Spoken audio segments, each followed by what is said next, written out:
نماز میں 3 آیات کی تلاوت کا اجر، 3 آیات۔ رسول اللہ صلی اللہ علیہ وسلم نے فرمایا، کیا تم میں سے کوئی شخص یہ پسند کرتا ہے کہ جب وہ اپنے گھر واپس آئے تو اس میں 3 بڑی فربہ حاملہ اونٹنیاں موجود پائیں؟ ہم نے عرض کی جی ہاں۔ آپ نے فرمایا، پس 3 آیات جنہیں تم میں سے کوئی شخص اپنی نماز میں پڑھتا ہے وہ اس کے لیے 3 موٹی تازی حاملہ اونٹنیوں سے بہتر ہے۔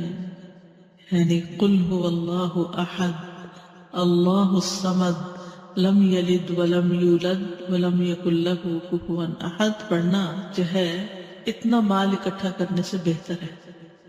اب یہ صرف میں آپ کو بتا رہی ہوں جو چیز حدیث سے پتہ چلتی ہے کہ نماز میں بھی قرات کا فائدہ کتنا ہے۔ میں نے پہلے عرض کیا نا کہ نماز کے اندر جو قرآن پڑھا جاتا ہے اس کا اجر و ثواب بڑھ جاتا ہے، اور 3 آیتوں کا اجر بھی 3 اونٹنیوں سے، مادی چیزوں سے اس کو برابر کر کے دکھایا گیا، کمپیریزن کیا گیا۔